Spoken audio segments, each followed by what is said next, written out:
So what we're going to talk about now is what we call in the industry proper volume management.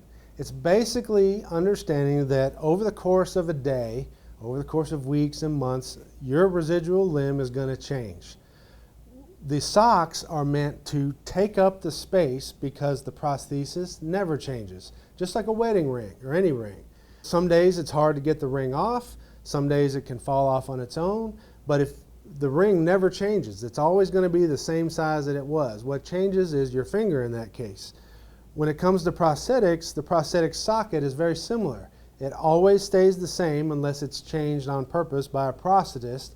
What changes is the limb, and I think most amputees, this is what catches them off guard more than anything else and leads to more problems than anything else, which is why we really wanted to discuss it today.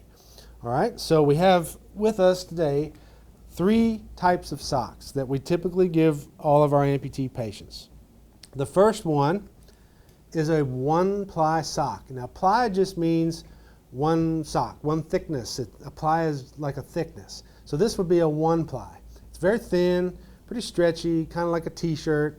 And all of the socks that we provide our amputees that use this type of suspension have a hole in the bottom of the sock for the pin to show through. So I'm going to apply this sock to show you kind of what that looks like. So we pull the socks on, and now these you actually put on like you do the sock on your foot. We want to always make sure that the pin is through that hole. A lot of our patients visually verify that the sock's not over the pin. They physically reach down and feel that the sock's not over the pin, but what they don't want is something like this, where the sock is actually over the pin or there's some slack there that might get caught up in the pin, because that can interfere with the locking mechanism and make it very difficult to get the prosthesis off. Okay, so no wrinkles, nice and smooth, right over the limb with the pin through the hole. So this is a 1-ply sock. Okay, the next sock that we're going to talk about is a 3-ply sock. It's a little thicker, right? So it's pretty easy to distinguish between these two.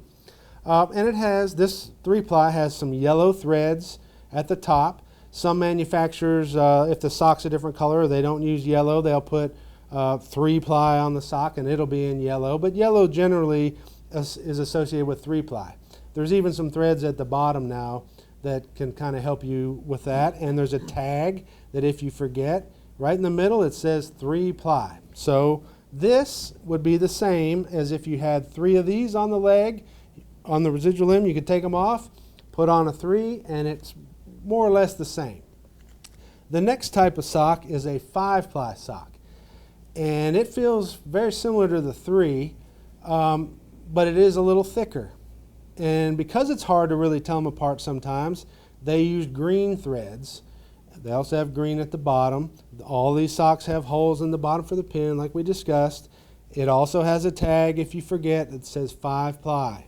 So we have 1-ply socks, 3-ply socks, and 5-ply socks.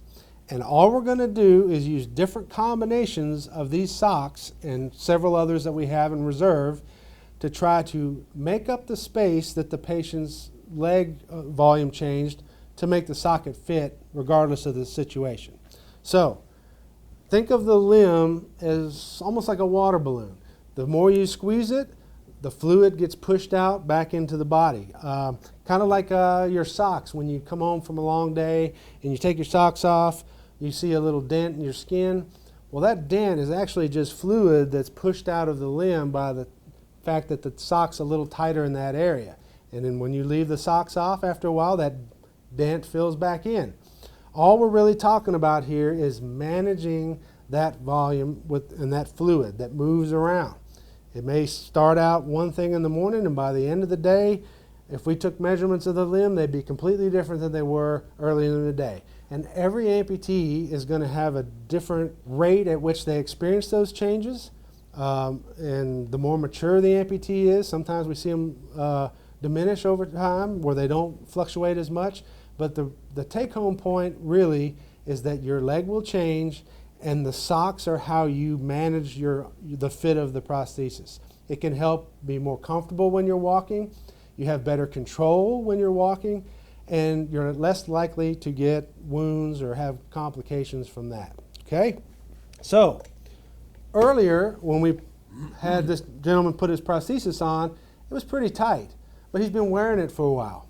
Okay? And that leg's been squeezed in that socket, so some of that fluid's moved out of there. So I'm going to have him put his prosthesis on. Remember how when we put it on before, those clicks were really hard to get? As you can hear there, these clicks are coming super fast. There's really no resistance of his limb going in, and he's resting on the bottom.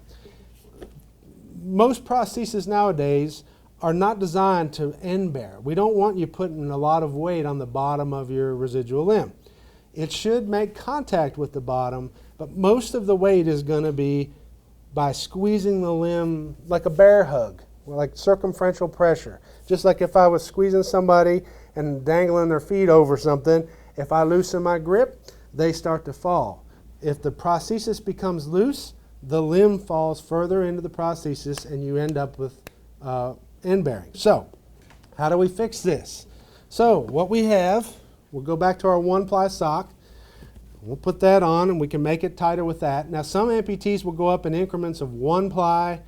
If that feels tighter, they'll put another one on and another one on. And once they get to 3 1-ply socks over the limb, they can jump to a 3-ply sock, then put another 1-ply sock over that. That would be 4, 5, and then they could take the 3 and the 2 ones off, put a 5 on, and so on and so forth. Experienced amputees oftentimes know how it's supposed to fit. They kind of know how loose it feels, so they can make bigger jumps, which is what we're going to do today. So I'm going to start out, because that was pretty loose, I'm going to start out with a 3. Okay? So we heard how loose the socket was by how fast those clicks came. So we'll put this 3-ply sock on. We're making sure the pin's through the hole, making sure we don't have any slack or any wrinkles there. And I'm going to have you put that on, sir. Now listen for the clicks. Still pretty fast. Okay?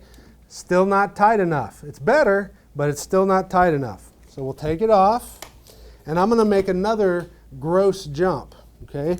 I'm not going to mess around with the 1-plies until I get it pretty close, and I'll use the 1-plies to fine-tune the fit. So I'm going to put a 5 on. So that'll be 8-ply. Okay? So we're putting on the 5. Pin through the hole, always important.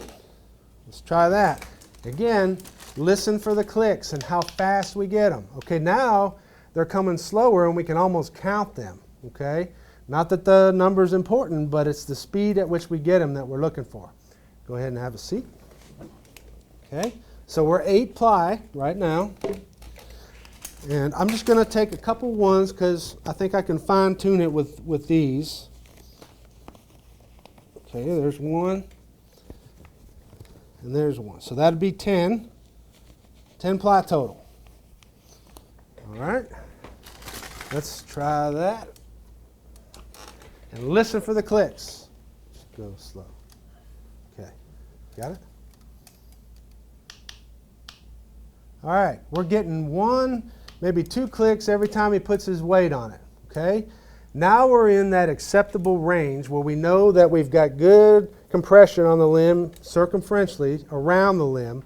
He's getting to the bottom because we know those clicks are coming kind of ratcheting in there, but he's not going to have a lot of pressure down there at the bottom, and it's actually going to be comfortable. And it's not coming off. Look, he can shake it around just like it was earlier when it's super tight.